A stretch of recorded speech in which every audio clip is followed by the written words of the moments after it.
Welcome back, ladies and gentlemen, to SusGlobal Energy's channel. Joining us, as always, CEO Marc. Welcome, sir. Well, thanks, Kyle. Appreciate it. Always a pleasure to have you. So we got lots to go over today, but I want to quickly get into some stuff because we discussed SusGlobal Energy's business, taking organic waste, turning it into energy and fertilizer material. We touched on your revenue stream. So today I kind of want to talk about the broader picture and some more about your technicals, because I noticed that you guys had about 6.5 million in long-term debt on your balance sheet. Do you mind discussing that and how it kind of relates to the buildings and assets that you currently have? Sure. So that's an interesting question. So the balance sheet debt is all asset-backed debt. Those are mortgages on our two owned facilities. So the first facility, which is the Belleville facility, that's a 49-acre facility with all the buildings and processing plant and so on. So there's approximately a $5 million mortgage on that. And then the new facility that we acquired in Hamilton, SusGlobal Energy Hamilton, that's 3.5 acres with a 40,000 square foot facility to be expanded to 50,000 square feet, and that has about a $2 million mortgage on it, and that's Canadian dollars. So when you look at our balance sheet, of course we are a fully reporting U.S. issuer and we report in U.S. GAAP, so that's where you see the U.S. Equivalent to the Canadian mortgages, and that's the debt. It's all asset-backed debt. Yeah, that's pretty incredible. Just so people are aware of that, and taking kind of a look at the lease structure behind these buildings, what kind of interest rate have you guys locked in? How long does that go out for? Obviously. So, great question. So we're looking at, because it's almost it's like project financing. I mean, we generate the cash flow to be able to service these loans. But what's important is that we own the real estate. We're not tenants, and the real estate comes with environmental compliance approval licenses. These facilities have these ECAs, and there's a significant intrinsic value to these ECAs. You can't just acquire 49 acres adjacent to us and decide you're going to open your own processing facility, because you don't have this environmental permit, which is issued by the Ministry of the Environment. And that's what gives us, the competitive advantage and a barrier to entry and so forth. So definitely very important. I don't think the market is really reflecting the true intrinsic value of our real estate, but it will. It will, as legislation is passed across the states and provinces, that no more landfilling organic waste. And then you're going to have all the municipalities and haulers scrambling to find infrastructure to be able to bring those organic waste streams, and they'll bring them to us. So that's why the real estate is very valuable. Yeah, that's very interesting, actually, having the licensed back to kind of beat out some competition there. Do you mind talking a little bit about your capital structure here with like insider ownership versus the retail and institution?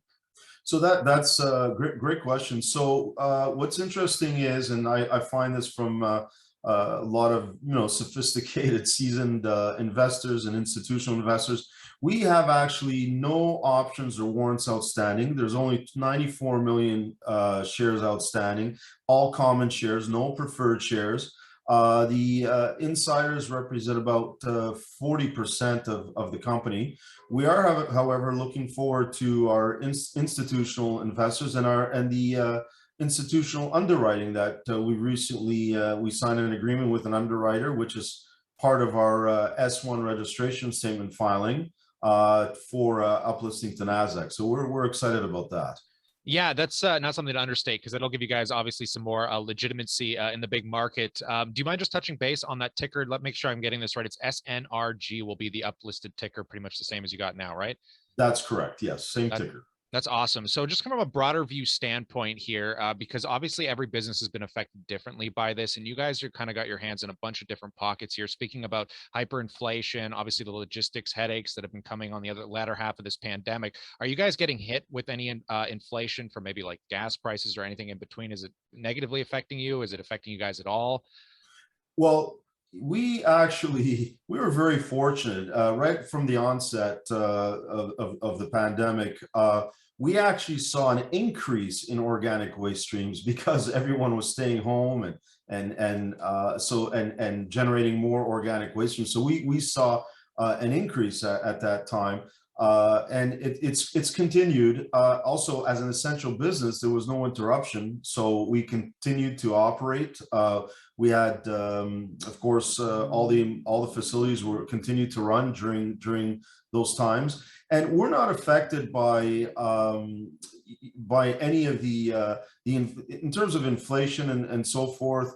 No, we weren't affected. Our feedstock comes in on a regular basis. This is part of the whole regional model. That's why we have these two facilities on the eastern and western side of the province, with a total of the first facility 120 metric tons per annum, second facility 65,000 metric tons per annum, for a total of 185,000 metric tons per annum of organic waste processing capacity.